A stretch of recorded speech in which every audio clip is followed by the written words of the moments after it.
Bienvenidas y bienvenidos al segundo capítulo de este programa que lleva por nombre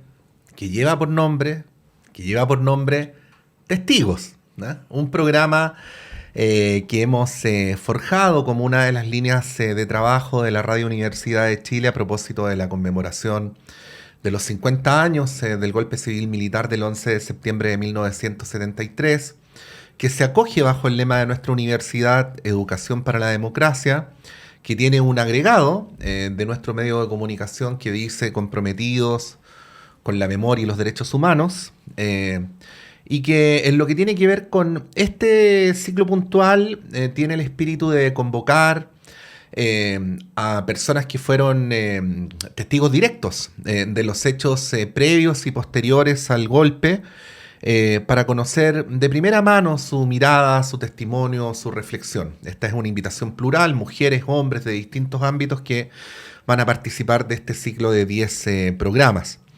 Y el día de hoy nos acompaña una profesora de educación general básica, que para aquella época era muy joven, tenía apenas 20 años a la fecha del golpe, que ha sido sobreviviente de prisión política y tortura, que es en torno a quien gira este documental llamado Aide y el pez volador, que ha sido subsecretaria de Derechos Humanos.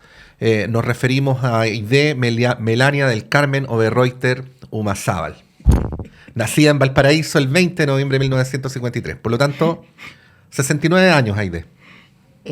Varias cosas que corregir. Ya, esto es lo que yo... Ya, corrige todo de inmediato porque finalizo con esto, y luego te doy la palabra. Este es un testimonio para los 50 años, pero también, como hemos dicho, citando el disco de Congreso ID, para los arqueólogos del futuro. Así es, así es. Corrígeme nomás. Que mi nombre finalmente quedó en Aide Oberreuter Humazábal. ¿Ya?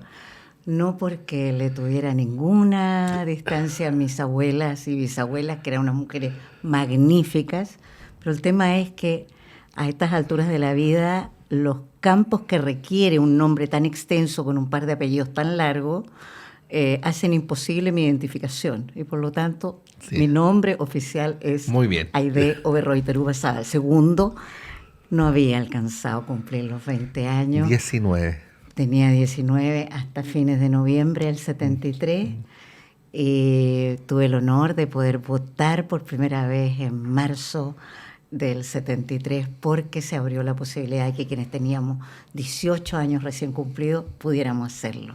Eso sí. Entonces tengo efectivamente 69 años, los cumplo ahora a fines de noviembre, los 70, cosa que me alegra y enorgullece mucho haber llegado viva a este momento de la historia. Sí, y gracias por estar acá, Aide, en nombre de nuestros auditores del presente y del futuro. ¿Cómo es que una persona tan joven llegó a implicarse tan convencidamente en la política en general y en el proceso de la Unidad Popular en particular? Primero que nada, yo creo que de la era de la que yo vengo, del siglo pasado y de esos años 70, los jóvenes ya muy temprano en enseñanza media, yo soy justamente la generación que pasó de sexta preparatoria a séptimo y octavo y que abrimos las enseñanzas medias, digamos, que dimos la lucha por la Escuela Nacional Unificada y que, por lo tanto, desde muy pequeños estábamos involucrados en actividades de carácter social y político, porque era la naturaleza de la forma en la cual se organizaba la sociedad en esos años, ¿no? Entonces, aparte de que vienes de familias que son familias involucradas en actividades políticas, en mi caso mío, particularmente la familia de mi madre, que era gente de origen española, narcosindicalista, que en Chile son toda su vida, durante toda su existencia, gente vinculada al mundo sindical. Yo, por mi parte, tuve desde muy temprana edad, digamos, intenté, mi primer intento fue formar un centro de estudiantes de ciencia básica, en séptimo año. Entonces, cuando llegué a la universidad ya tenía a nivel obviamente porteño, de Valparaíso, mi ciudad, tenía ya un cierto reconocimiento dentro del mundo estudiantil como dirigente. Y una militancia. Ya era, no, militante de partido no era, pero obviamente era una dirigente estudiantil ya en ese tiempo y algo de dirigente vecinal, trabajaba bastante en el mundo poblacional, entonces no es que me involucré, es como que fue natural. Además, no hay joven de esa época que lo que ocurría en el mundo le resultara hablemos indiferente. de eso, porque en las décadas posteriores la juventud se interesa en otras cosas. Tú te acordarás una generación que es la mía, ¿no? Que era la del Chino Río, ¿no? La del no estoy ni ahí, ¿te acuerdas de eso? Esa era la mía. Sí. Tú dices, era muy consustancial a la juventud, pero también yo agregaría, porque lo he estado leyendo, que había una base muy relevante de apoyo juvenil en la Unidad Popular, ¿no? Sí, claro. ¿Por qué pasaba eso? Más allá de la adhesión a un cuerpo de ideas, a un proyecto político como era el que proponía la Unidad Popular, pero ¿por qué aquello calaba tan hondamente en los jóvenes? A ver, primero yo creo que hay algo que uno constata a lo largo de toda la historia, a medida que se va haciendo además mayor, va viendo cómo generación tras generación tiene la percepción o la autopercepción de que el mundo comienza con uno. Cosa que desde luego no es cierta, digamos. Nosotros llegamos a ser jóvenes en los años 70, jóvenes de los más chicos, digamos, los menores, los que teníamos menos de 20 para el golpe, después de una política en la cual el Estado de Chile y los gobiernos sucesivos venían propiciando la participación ciudadana en todos los ámbitos. Uno de esos ámbitos era la participación de los jóvenes, digamos, ¿no?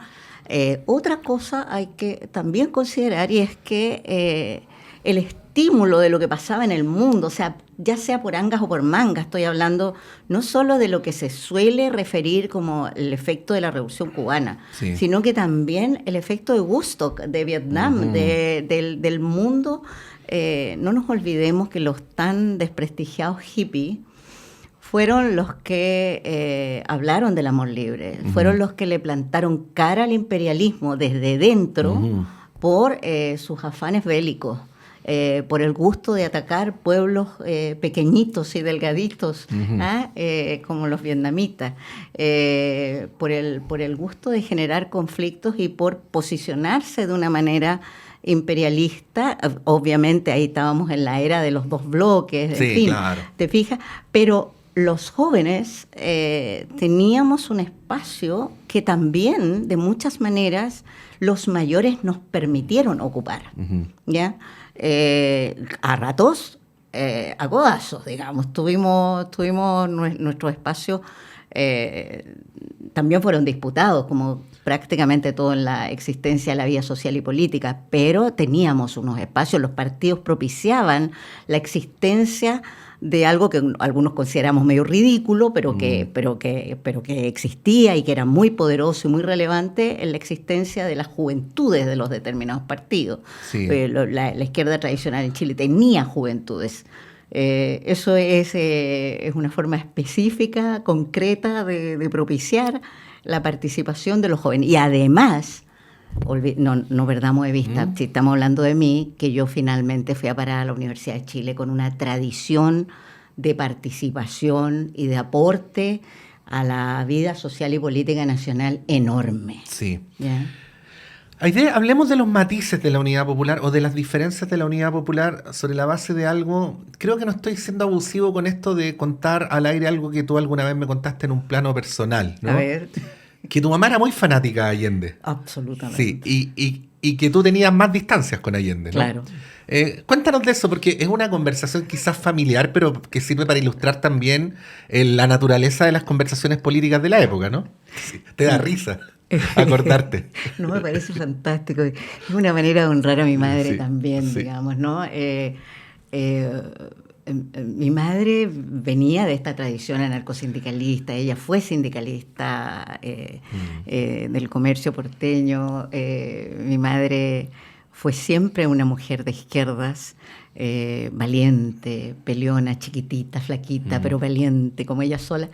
Y bueno, pues con el tiempo y viendo tensiones, a ella al parecer, porque esto me lo contó ella, sí. A ella le pareció, como mujer de pueblo y como dirigente social y política, le pareció muy feo lo que hacían los partidos restándole apoyo al compañero presidente. ¿Ya? Me lo contó ya cuando el compañero era presidente. Ya, esto es importante porque han pasado tantas décadas, Aide, que es bueno hacer estas distinciones, ¿no? O sea, Allende tenía un liderazgo y tenía una adhesión de un sector del pueblo que trascendía a los propios partidos de la coalición. ¿Sí? Absolutamente. Él tenía en el pueblo a su aliado principal. Y yo creo que el presidente nunca se perdió en eso. Él siempre, a medida que fue avanzando en sus esfuerzos de candidatura, claramente tenía bastante rechazo dentro de la fila de su propio partido, digamos. Había gente que se distanciaba mucho de él. Y bueno, pues el presidente también fue como siendo consciente de que en torno a él, por ejemplo, una cosa bien singular, y es que el presidente, no siendo precisamente alguien que anduviera apapachando a todo el mundo, era un presidente al cual los niños lo adoraban. ¿Ya? Están las imágenes, además, del efecto que él producía en los niños, las campañas, los niñitos patipelados, ¿no? Ya, entonces, corriendo detrás de él, lo amaban. Sí, entonces, Aide, el allendismo no es algo que haya surgido luego del gesto heroico final de Allende, sino que existía de mucho antes. En absoluto. El allendismo en tanto allendismo, ¿no? O sea, adhesión... El allendismo fue parte importante de la campaña en la que el presidente finalmente es electo como tal, y fue parte, además, de la gente que jugó un rol muy importante, por lo menos en mi caso, en mi experiencia como resistente inmediatamente posgolpe. Parte importante de las solidaridades que obtenemos, de las posibilidades de apoyo, vienen precisamente del mundo allendista, de la gente de pueblo que dice: mi hija, pase la noche aquí, ni un problema, aquí nos arreglamos, si no, salta por detrás y pasa a la casa del vecino, y en fin, hay eso. Ahora, mi madre, la anécdota que a ti te interesa, ¿quieres que la repita? Sí, cuéntala, es muy buena. De acuerdo. Porque voy a hacer el preludio, ¿no? Esto tiene que ver directamente con el encuentro, como se dice en términos ufológicos, ¿no? El encuentro cercano que tuvo Aideo de Reuter, en tanto joven militante, con el presidente de la República. Exactamente. Bueno, yo cuando era el año 73 ya militaba en el MAPU, y mi partido, el MAPU de Valparaíso, tenía una cierta propensión, para mi gusto muy correcta, de que cuando tú querías hablar de un espacio político en particular o de un actor social, bueno, pues no tenías que hablar por el actor social, sino que tenías que vivir y compartir la experiencia del actor social. Si querías hablar de los trabajadores, bueno, pues ándate a trabajar en una fábrica. No es que yo estudio en la universidad, bueno, pero trabajas en la fábrica igual, aunque sea acarreando una cajita, pero tienes que aprender antes que te pongas a hablar de nadie. En mi caso, yo, mundo poblacional. Allá terminé viviendo en el campamento Camilo Torres. Y en el marco de las elecciones de marzo del 73, entre medio nos visitó el presidente Allende al campamento Camilo Torres, que estaba ubicado en las alturas de Nueva Aurora. Bueno, pues a mí se me ocurrió hacerle presente.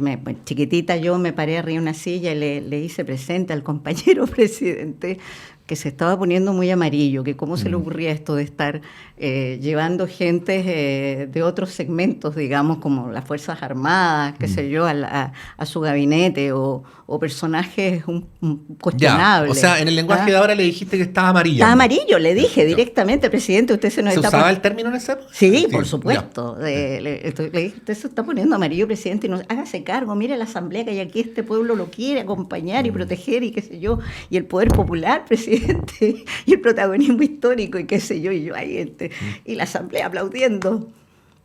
Bueno, pues lo que sucedió fue que a la salida, el compañero me decía: muy bien que le haya dicho esto al compañero presidente, y qué sé yo, todo lo demás, y de pronto, por atrás, alguien me hizo hacer la cabecita.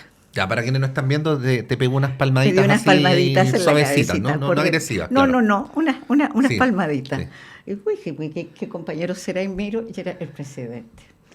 Entonces, encima de todo, yo dije: ¿qué se creyó este caballero? ¿qué me está diciendo? ¿Soy tonta acaso? Así, la clásica actitud como la de la joven de 18, Sí. 19 años, 18 tenía. Y bueno, pues sabiendo que mi madre era allendista de corazón, furibunda incluso, bueno, pues yo al día siguiente creo que fui a verla a su casa en Playa Ancha, su departamentito, y le cuento, pues mamita, estuve con el presidente. Ah, qué bien, me dice, ¿cómo fue eso? Bueno, es que nos visitó en el campamento. Aquí hay otra contradicción. Mi madre tuvo zapatos por primera vez a los 11 años. Fue la mayor de 14 hermanos. Mi madre fue una mujer que pasó las de Kiko y Caco para poder hacerse.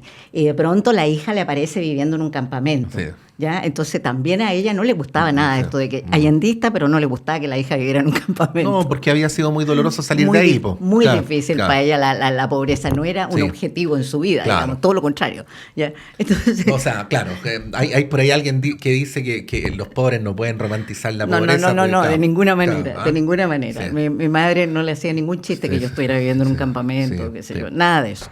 Pero me prestó atención de que el presidente había estado en el campamento y yo le digo, mamita, entonces, que estuvo el presidente, pues. Entonces me dice, ¿y cómo fue esto de que estuviera el presidente? Entonces digo, bueno, hubo una asamblea, entonces yo le hablé al presidente y le explico lo que le había dicho al presidente, y a esas alturas mi madre ya se había parado, estábamos en una mesita chica que ella tenía en una cocina, y se había parado y se había ido a como un lugar que era como un lavadero, pero que ella había convertido en un lugar donde tenía el lavaplatos, en fin. Así que eso le dijo al presidente. Sí, mamita, yo le dije eso, pero con buena disposición, para que se diera cuenta que nosotros lo apoyábamos, qué sé yo. Y a esas alturas mi mamá venía con un artefacto antidiluviano, digamos, ¿no? Porque venía con una cosa que le llamábamos chancho nosotros, ¿ya? Que una cosa, un artefacto muy pesado de limpiar el piso en el aire, diciendo, usted no le vuelve a hablar a nuestro presidente de esa manera nunca más y me va a pegar un golpe con el chancho. Y yo pero esas cuestiones son pesadas, po. Pesadísimas. Tú hubieras dejado al menos un chichón si quieres. Estaba muy enojada mi mamá. Ya, o sea, te quiso pegar porque... Salí corriendo. Ya, también para que las generaciones jóvenes no se escandalicen, porque... No, o sea, no es que la mamá idea haya sido... O sea, en esa época no era tan mal visto que la mamá de repente... Lo menos que te llegaba era un chancletazo, lo menos que te llegaba y tu mamá tenía todo el derecho. Tanto es así que salgo corriendo a la puerta del departamento y digo, pero mamita, ¿qué pasa? ¿Qué sé yo? No te enojes tanto. Y sale el vecino porque escucha don Pepe. Dice, ¿qué pasa con la Aidecita, señora Aide? Y le dice, mi mamá le dice, se ha atrevido a hablarle como no corresponde a nuestro presidente. Y don Pepe me queda mirando y dice, pégale con el chancho nomás. Y yo me tuve que saber ir pidiéndole al chofer de la micro que me llevara gratis, porque mi mochila, siempre andaba con una mochila. O sea, saliste literalmente arrancando. Salí arrancando porque la mamá, y no se atreve a volver hasta que no sepa cómo disculparse. Y bueno, pues ya después nos abuenamos, pero me quiso dar con el chancho por yo haberle dicho al presidente que estaba amarillo. Sí. Estamos conversando con Aide Oberreuter en este segundo capítulo de Testigos. Un testimonio para estos 50 años del golpe Aide y un testimonio para los tiempos que vienen, ¿no? Para los que vendrán, para los y las que vendrán. Tú hablabas del poder popular, se lo dijiste al presidente, que se basara en el pueblo. Hay muchos otros documentales donde hablan los pobladores diciendo de que ellos se están preparando en caso de que hubiera una guerra civil. Pero el día del golpe no había organizada ni hubo ningún tipo de resistencia. No te lo digo obviamente como una crítica a esa generación, sino como una descripción de lo que realmente pasó, ¿no? Por el otro lado, yo supongo, pero yo no viví esa época y no soy el entrevistado, lo digo simplemente para provocar tu reflexión, que era difícil imaginarse que un golpe se iba a expresar del modo en que un Hawker Hunter bombardeara el Palacio Presidencial. Me imagino que eso era muy difícil de concebir o siquiera de figurar, pero ¿cómo se explica que, bueno, salvo algunos casos puntuales, no había realmente una preparación para una eventual guerra civil cuando en los testimonios o en las declaraciones de los dirigentes se decía, de algunos dirigentes, ¿no? Se decía que había tal proceso de preparación. Yo creo que hay una parte muy importante que fue un lenguaje útil a quienes pretendían derrocar el gobierno del presidente Allende. Cuando uno dice la lucha, normalmente está aludiendo a el llevar adelante iniciativas. Una lucha de carácter político. Una lucha de carácter político, ideológico, en fin. Cuando uno dice con todas las fuerzas de la historia, patria o muerte, en fin, dice cosas que tienen que ver con una cierta nomenclatura que está asociada a formas de entender la política, ¿no? Que pueden ser discutibles o no, pero que de muchas maneras... Que son confrontacionales pero no armadas, ¿no? Desde luego, claro. Desde luego que no. Ahora, eso no significa que no hayan existido posiciones, no me representan a mí. No. ¿Ya? Creo que es súper importante hacer una distinción y en esto te agradezco me permitas esto.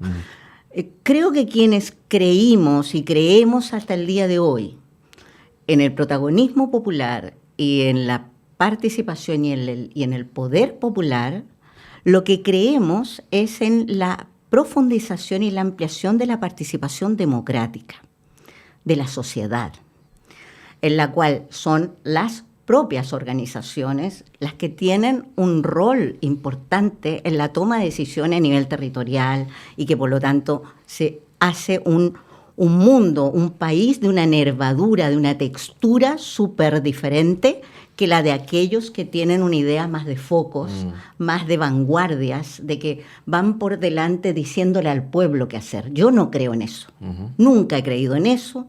Y por eso milité donde milité, digamos, en donde además era una forma de comprender la sociedad en donde no estaba la centralidad puesta solo en la clase obrera. Ya, o sea, tú no creíste nunca en las vanguardias iluminadas, ¿no? Nunca creí en las vanguardias iluminadas. Y yo no debería meterme en esto, pero voy a decirlo. Creo que la historia le da la razón a quienes no creen en las vanguardias iluminadas, porque el pueblo camina a la velocidad que camina, ¿no? Además que yo, parte importante de mi vida personal, digamos, está afincada en la historia de mi madre. Y mi madre no es una persona que haya sido estúpida como para que otro tuviera que decirle en quién creer y qué hacer.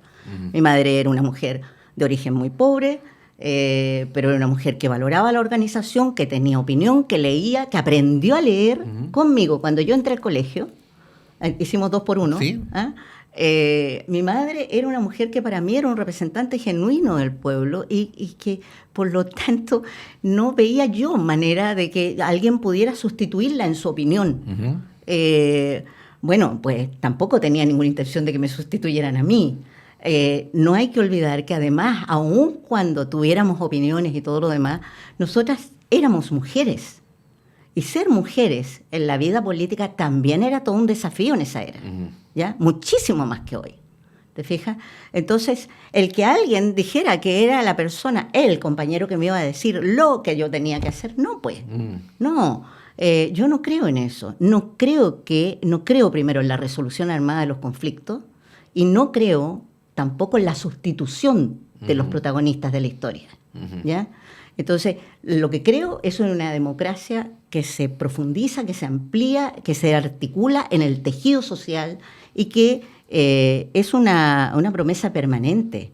Y creo, además, con el tiempo yo, por supuesto, me he revalorado y reconsiderado la figura del presidente Allende y creo que el presidente Allende, desde su perspectiva, en su contexto histórico, creía mucho más en ello que lo que muchos de los partidos de la izquierda tradicional. Creía mucho más en la participación de la ciudadanía en sus más diversas expresiones. En ese sentido, creo que es necesario comprender, no desde la mirada del panfleto, la historia, sino que desde la mirada de cómo realmente se articulaba la sociedad. Eduardo Frei Montalva fue un promotor de la participación, de la promoción popular. Y la unidad popular, de muchas maneras, amplía y profundiza esa experiencia. Por eso comencé esta intervención diciendo, creo que es un grave error suponer que uno viene y llega al mundo y todo comienza con uno. Grave error. También es un grave error el suponer que todas las cosas brillantes se le han ocurrido a la gente de ahora. Y también es un grave error creer que porque el capitalismo pareciera ser no superable, es la única opción. Claramente creo que la historia nos puede mostrar varios otros formatos en los cuales probablemente se puede articular una sociedad y se puede construir una sociedad de justicia, como corresponde, justicia social, en adelante, digamos. Obviamente hoy no se ve muy auspicioso el panorama, ¿no? Sí.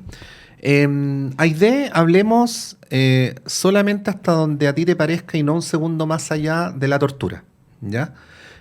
Fuiste detenida después del golpe, estuviste en recintos de la Armada, después en otros recintos de la DINA, 3 Álamos, 4 Álamos, en fin.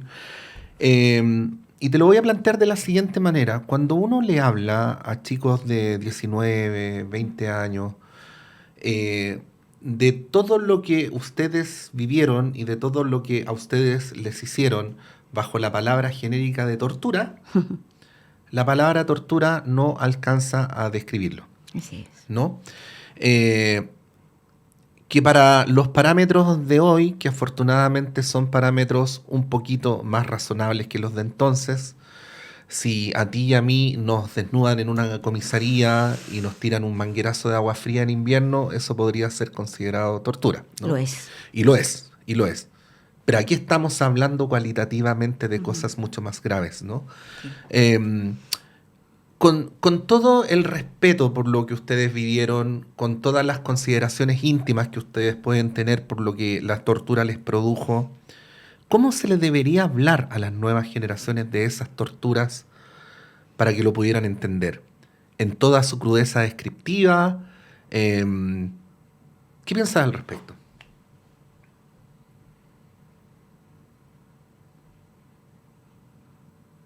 No sé exactamente cómo. Creo que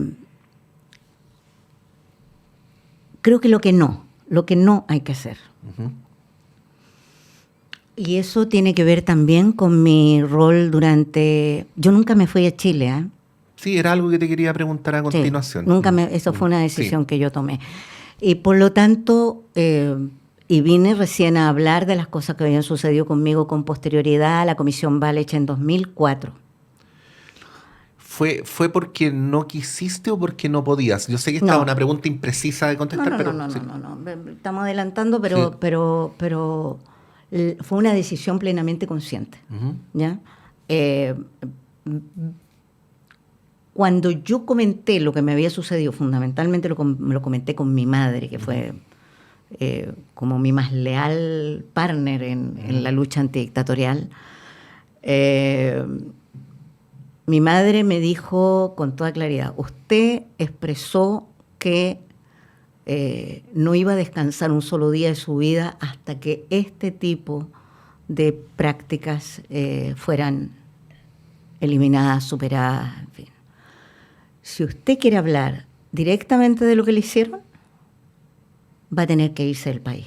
Y usted juró que no se iba a ir de este país, que la sacaban muerta. Bueno, pues, si quiere permanecer y quiere resistir y quiere estar, cállese. Ya llegará el momento de hablar. Y me callé primero porque mi madre me mandó callar. Y le encontré razón. Entre otras cosas, por protegerte. Por protegerme, obviamente, y también por garantizar que yo pudiera seguir siendo un aporte en la resistencia en Chile. Pero, por otro lado, también más adelante me tocó muchas veces hacerme cargo de generaciones más jóvenes. Si yo comenzaba, y esto de repente es medio difícil de entender hoy, pero si yo empezaba a decirles, como hicieron un poco con nosotros en su momento, pero que a nosotros nos parecía inverosímil, ¿no? Si yo empezaba por decirle, mira, tú dices en este momento yo no voy a entregar a nadie, pero cuando te saquen la primera uña, vas a entregar a todo el mundo.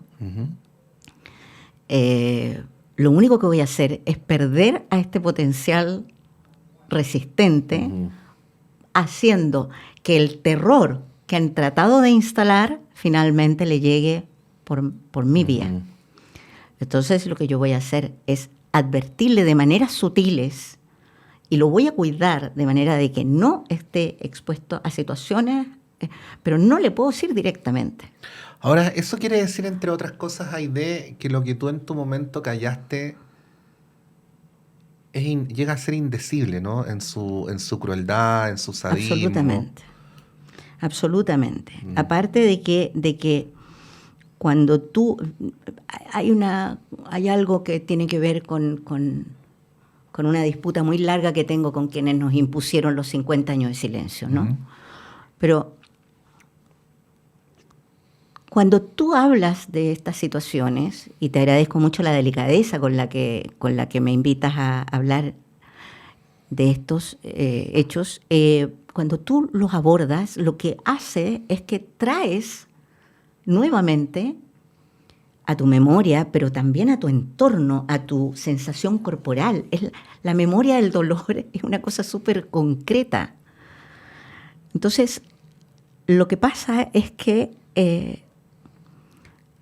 tienes que tener ciertos mecanismos que te permiten sobrellevarlo. De lo contrario, es altamente destructivo. Claro. Y además, lo que pasa es que el que te hizo daño 30, 40 años atrás, no sé, ¿Sí? 1000 años atrás, de alguna manera te está mirando y está diciendo, ahí está mi marca. Claro, porque, de alguna manera te sí. está diciendo, yo triunfé. Aún hoy no te estoy siquiera tocando y tú estás sintiendo nuevamente lo que yo dejé ahí. El terror, la parálisis, el dolor, la desazón respecto de tu idea que tenías de la humanidad. ¿Ah? Todas esas cosas. A veces el que te torturó era un hombre de pueblo y tú habías creído a pie juntillas en el pueblo. Tantas cosas, tantos dolores, tantas sensaciones corporales concretas que no son posibles de transmitir. A no ser que tengas un interlocutor que tenga muy bien conectado la razón y el corazón. Y no necesites explicarle en detalles que puedan caer en el morbo incluso. Sí. ¿Ya? Un recurso que es extremadamente útil, por lo menos desde mi perspectiva, a mí me ha ayudado mucho a comprender, a sanar y abordar sin tener que sufrir tanto y quedar tan afectada, son las artes. Sí. Y particularmente aquellas que tienen que ver con el registro documental. Obviamente, una vez más, aquellas que tienen la delicadeza de hacer las cosas y presentarlas de una manera tal que permita la comprensión desde la emocionalidad, desde la razón, y que amplíe las posibilidades del diálogo en torno a estos temas. ¿Ya? Aide de Reuter, a ver, para cerrar esta parte de la conversación, bueno, aquí nada se clausura, tenemos un rato más para conversar, podemos volver, pero según una cierta idea que yo tengo de los temas que quiero alcanzar a tratar contigo, y te lo comento como alguien que nació el 77, ¿no? Que nació después, pero que he tenido mucho interés en la experiencia de ustedes y como te he dicho de antemano, sin ir más allá de donde tú te sientas relativamente confortable, pero... volviendo como a la reconstrucción histórica, porque hay que tratar de explicar esto, ¿no? Estos mecanismos de tortura los aprendieron en la Escuela de las Américas de Panamá, ¿no? Y es por eso que seguramente tú en algún momento escuchaste exiliados brasileños en Chile contar lo que les habían hecho allá y tú decías, bueno, quizás decías, bueno, en Chile no, creo que llega, pero bueno, esos militares de allá habían sido compañeros de curso de los que luego hicieron lo mismo acá. Originalmente y en lo formal, para tratar de encontrarle una racionalidad a lo irracional, estos eran mecanismos, eran mecanismos de interrogación. O sea, en principio, digo, en lo formal, ¿no? En lo operativo. Se tortura para sacar información, ¿no? Pero es evidente que era más que eso, porque, no sé, hipotetizo, te pregunto, para llegar a hacerle a una persona algo que, visto desde afuera, por ejemplo, yo, Patricio López, preferiría que me mataran antes de pasar por eso, es porque el objetivo no era meramente operativo de sacar información, sino, si me permites decirlo así, te lo digo con todo mi respeto y mi ignorancia, matar a esa persona en vida, ¿no? Pensando en el porqué de lo que no tiene explicación. Yo creo que, claro, anular como enemigo. Porque si hablamos de la Escuela de las Américas, estamos hablando entonces de la generación de un enemigo interno, ¿verdad? Sí. Esa es la lógica que está detrás de la formación que recibieron los militares que instalaron la Operación Cóndor en el patio trasero de los Estados Unidos y que vinieron a por nosotros como si fuéramos una suerte de plaga, ¿no? Como algo no humano. Nos pusieron incluso nombres, empezando por el cáncer marxista, digamos, que era una de las tantas expresiones que se usaron para perseguirnos y cazarnos como si fuéramos algo, no sé, un bicho, un algo que era fácil de pisar y aplastar y destruir, digamos. Si no salías muerto, salías como un alma en pena, digamos, ¿ya? Y claro, obviamente ese era el propósito. Muchas veces los interrogatorios versaban sobre temas completamente irracionales. Yo estuve presa muchas veces. Dije que no me fui a Chile y por eso estuve presa muchas veces. Tuve oportunidades en las cuales se me interrogó respecto de mi vinculación con el Mossad, con la ETA, y además recibí golpes de corriente, bofetadas, puñetes, quebraduras, porque teóricamente yo estaba vinculada a ese tipo de movimientos, además que no guardan ninguna relación unos con otros. Era simplemente el castigo por el castigo, el sometimiento por el sometimiento y la instalación, sobre todo en cada una de tus moléculas, de la memoria del terror. Y por lo tanto, el inhabilitarte, si quedabas vivo, inhabilitarte para cualquier otro intento de resistencia posterior. Eso es algo que le salió como la canción, ¿no? Porque a una buena cantidad nos mataron tan mal que no hicieron otra cosa que estimularnos a seguir adelante. Como la cigarra. Porque le perdimos el miedo además a la muerte, ¿ya? Y porque por lo menos en mi caso, el que me hubieran matado a mi bebé, argumentando que era un terrorista menos, es algo que ha sido el elemento que a mí me ha mantenido en pie hasta el día de hoy, digamos, ¿no? Me pude morir 20 veces, pero dije, si sobrevivo a esto, en adelante van a tener en mí a alguien que se les va a oponer por siempre. Esto es algo que no puede ocurrir. Somos defensores de la vida. De alguna manera nos arrebataron la idea de que nosotros éramos portadores del cambio y de la vida, la primavera, la renovación permanente de la vida. Esa es la razón por la que una generación completa y muchas generaciones se han sumado a la idea de los cambios, porque la vida es cambio. Aide, para hablar de la vida después de la prisión en las mazmorras de la DINA, solo referencialmente y luego entramos al tema. ¿Tú eras o eres creyente? ¿Fuiste o eres católica? No. ¿Y por qué la revista Mensaje y la Vicaría de la Solidaridad? Bueno, porque... Para quienes no sepan, ¿no? Revista Mensaje, revista de la Iglesia Católica, Vicaría de la Solidaridad, puntal de la defensa de los derechos humanos, sostenida por la Iglesia Católica. Y doy este breve elemento de referencia, Aide, porque esa Iglesia Católica desapareció. Entonces, a mí también me ha pasado hablando con mis estudiantes de periodismo, que no llegan a figurarse cómo esa Iglesia Católica que ellos conocen hoy día fue tan relevante en el tema de los derechos humanos durante ese tiempo. Bueno, ¿por qué la revista Mensaje y por qué la Vicaría de la Solidaridad? Bueno, porque había que sobrevivir y yo quería permanecer a todo evento en Chile. Hay que tener claro que hasta el golpe de Estado éramos personas que éramos estudiantes, que nos proyectábamos como un investigador, un profesor o no sé, un académico de renombre de repente, en determinados ámbitos, además de la investigación, en fin, obviamente todo aquello acabó. En el caso nuestro, los dirigentes que éramos, yo era representante de historia de la Escuela de Historia de la Universidad de Chile de Valparaíso, en la FECH, todo aquello acabó con un decreto que prohibía que estudiáramos. Luego pasamos de entre medio a las listas rojas en materia de empleo. Y también quedamos asignados a un determinado territorio en el cual nos podíamos desplazar. Y teníamos muchas veces que firmar, además, en ciertas fiscalías militares, en fin, diariamente, reportarnos dónde estábamos, en fin. Entonces resistir era algo que uno hacía bajo una situación de inopia absoluta y de control, ¿la? De control por parte de la autoridad, que es una cosa importante de entender.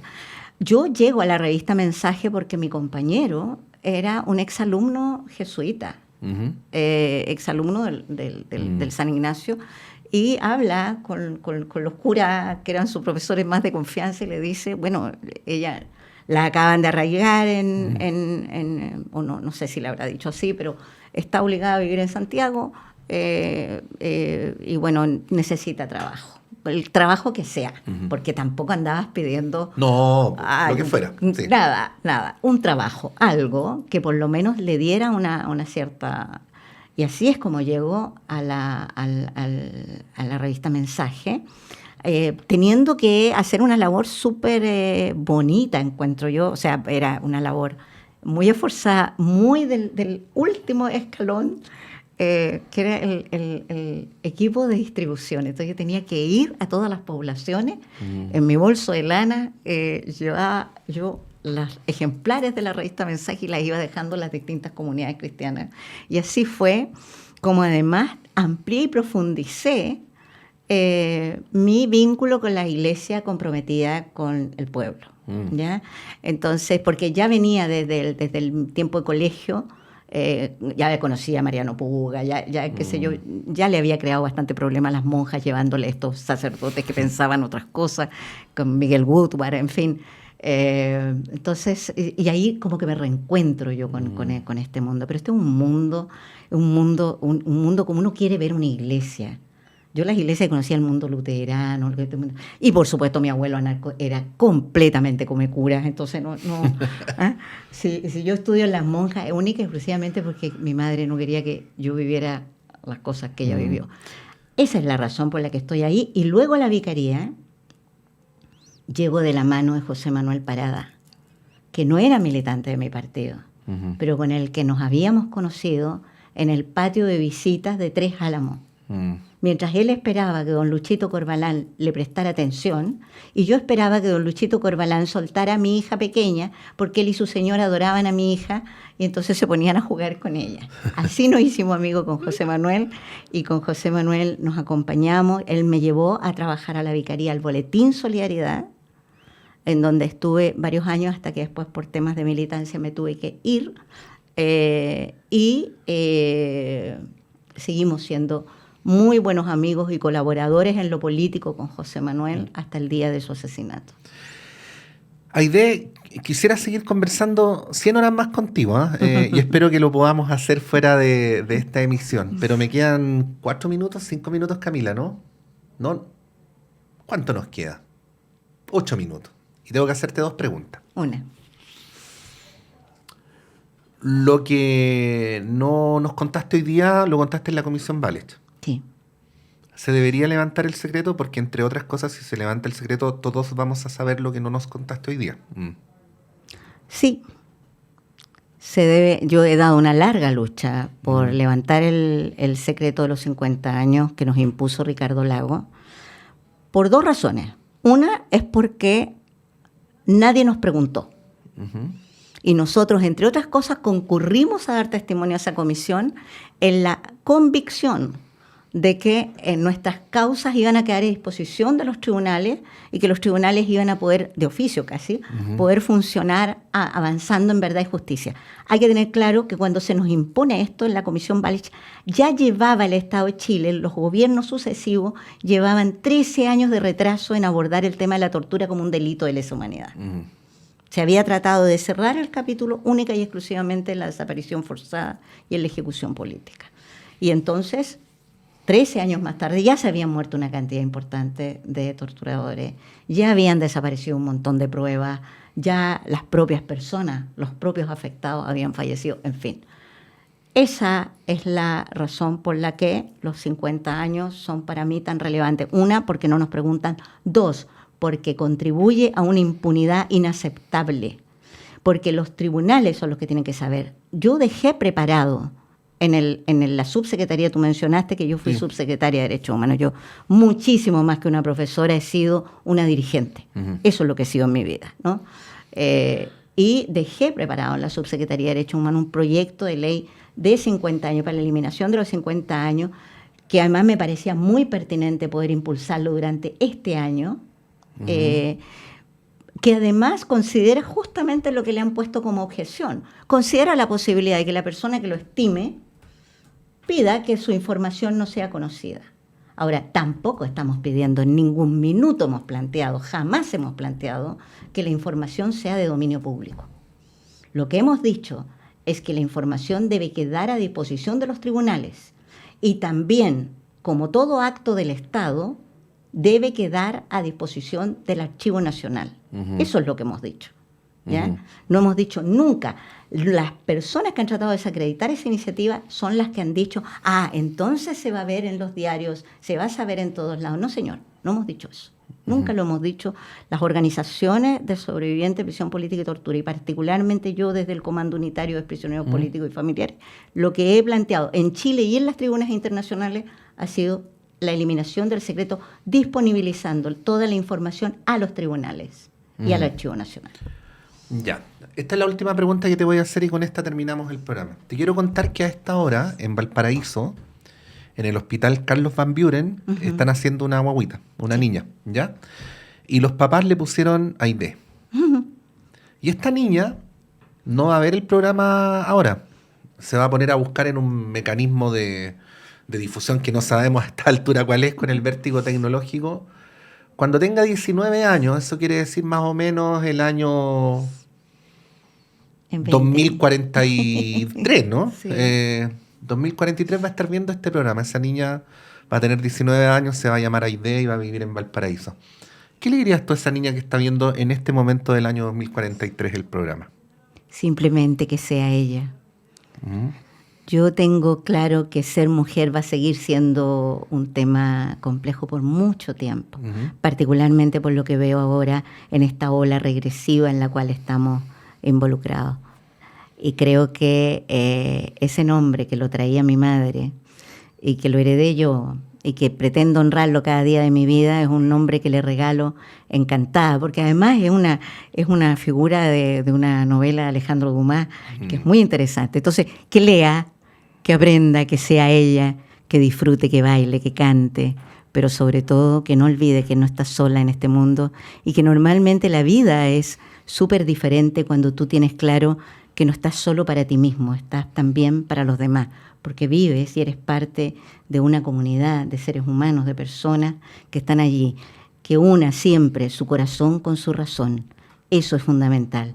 Antes que emitir un juicio, abrace primero al otro, escuche, atienda, preste atención y que sea muy feliz, ojalá, también. Aide Oberreuter, en nombre de la Radio Universidad de Chile y de todas las personas que escuchen y escucharán este programa, gracias por haber acogido la invitación, no solamente en términos presenciales, sino también en términos afectivos, y porque podamos dejarle tu palabra a los que vengan después.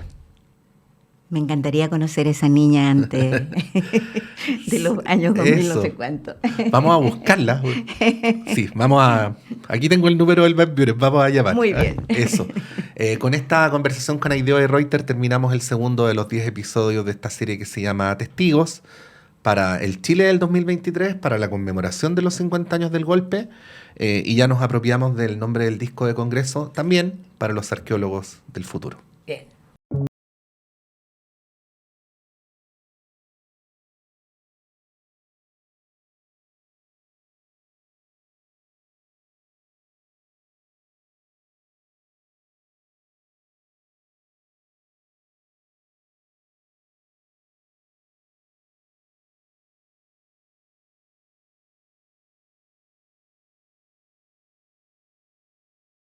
Patricio López.